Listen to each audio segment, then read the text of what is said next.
And finally she dragged me into a yoga studio. It was like, you have to go practice yoga. And after my first practice, I felt differently, but it was obviously, it wasn't just the back, that sense of relaxation and calm, right?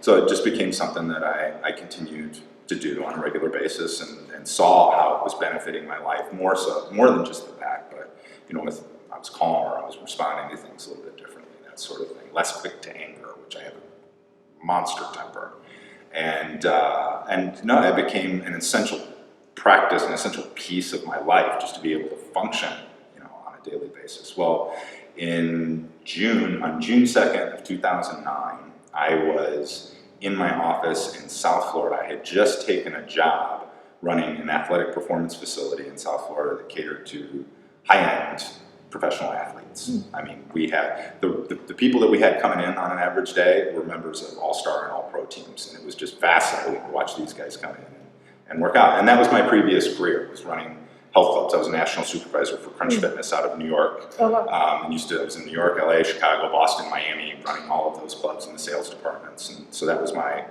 career before yoga. And the opportunity to run this performance facility was like everything to me, because I love sports. I knew all the guys that were in there, knew who they were. I was working with their agents and that sort of, working with the athletes and their agents and their training and everything else. June 2nd, I get a phone call in my office as I'm getting ready to leave. And it was a detective in Atlanta telling me that my wife had been murdered by her 18-year-old son. Oh my God. And at the time, I mean, to walk you through the whole phone conversation, I was a suspect at first, right? They have to rule me out as the suspect. Mike, are you and your wife on good terms?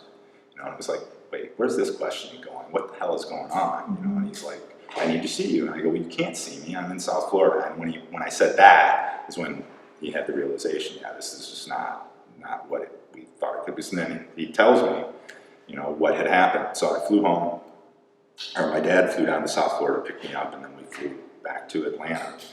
And we were in the process of moving down. So our place, our last emails were getting a realtor to come over and rent our loft out in downtown Atlanta so that she could come move down to South Florida. So I left the job, obviously, went back to Atlanta, and then took care of the house, took care of everything else, and then that was it. I mean, it was like start your life over, right? Took us 4.5 years to get a conviction. He was in and out of the psych ward for that entire time. And it was my yoga practice, thank God, that was there, yoga and meditation, to help me get through the horrible post-traumatic stress and complicated grief, associated with that. I got to see what my spouse looked like laid out in front of me with a bullet hole in her head. And all of those visions and all of those nightmares and all of the trauma and not being able to sleep for weeks at a time. I mean, to be able to lay down on a couch, be totally exhausted, and not be able to go to sleep for days, But it was yoga and meditation, yoga, meditation, yoga, meditation. That's where I was getting that relief, from the PTSD. Sure. So now we're 6+ years removed from that, and I kept practicing. And a lot of times when I talk to people, or people that somewhat kind of know my story, I think what they do is they think that Mike found yoga, and then yoga became like the healing thing. And it's like, no, guys, if I didn't have yoga before, I'd be dead, because it was there, and it was that awareness then, and in that moment that I had that, okay, we need to get alcohol out of the house. We need to surround ourselves with people who can help me heal. And yoga became the healing path through everything. So after a year and a half, I moved back to Atlanta after bouncing around and traveling, and just kind of letting go of life for a while. Moved back to Atlanta. I met somebody. We moved in together. I went through my yoga teacher training. I started teaching full-time. I taught full-time for 2 years in Atlanta. I had anywhere from 18 to 22 classes and sessions a week. Had a full schedule, had a really nice following in Atlanta. Then I got the opportunity to go down to that same building, the same performance center, The same people in Miami to teach yoga. Oh, wow.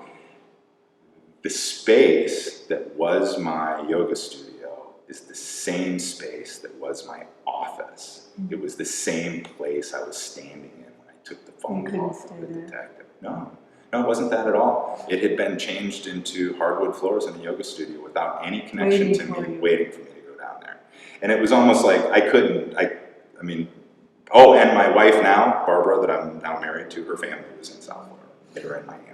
So it only made sense that we were eventually going to migrate and go back down there. So we did. And in that time, I ended up, over the last year and a half or so, and the 2 years that we were there, worked with a lot of professional athletes, picked up the Miami Dolphins as a client. Can I ask you a question? When you were in that space, is that the space you were standing in when you got the phone call? Yes.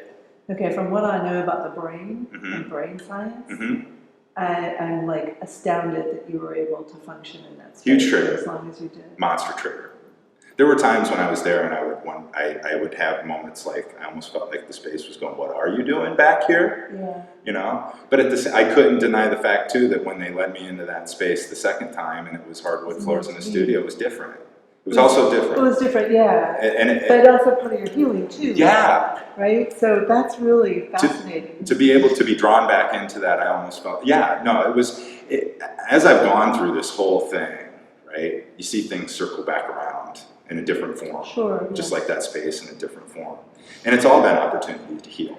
And it's all been, there's a lot of fear, but it has been facing that fear and then being present now and looking at it for what it is now. You know, and what I try to tell people is that in my deepest grief, especially those early days, I was tightrope in it. You know, I tell people, if you've ever spent time trying not to kill yourself, that's what that was. You know, it was just try to find something because the only answer was to jump off a roof. Right. And but what would happen is if I really got present and I looked around, I was always surrounded by more love than I was. You know, that was a moment.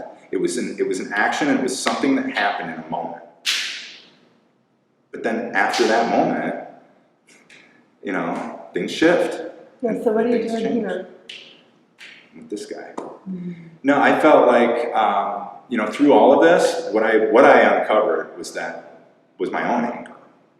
And it was so intense and so deep, and I realized what I was capable of. I mean, I never understood how people who were abused could then go on and inflict that on someone else, knowing how terrible that was. Then when this happened, I was like, no, I totally get it, because I could hurt a lot of people right now. I'm hurting so badly and over this. And you want to shake people, you want to wake people up, and you want to talk about guns and access to that and all that, violence and everything. But it's just, you know, that was my experience. But what I understood is what I'm capable of. Then my God, what are these kids capable of than what they see on a daily basis when they're walking to school and in fear for their life in the inner city, right? Like, what's that kid in Iraq feel when a bomb blows up right outside his house? He's just living his life, both of his parents are gone, and who's he going to be angry with, right? And it's the idea that lots of stuff happens, and life happens. Life happens to all of us, and really, really bad stuff happens to all of us. But we've got to be responsible for how we then respond to that. Okay, I really would love for you to speak. I need to run you by one other curator. We work as a team. And oh my God, I can't believe I met you.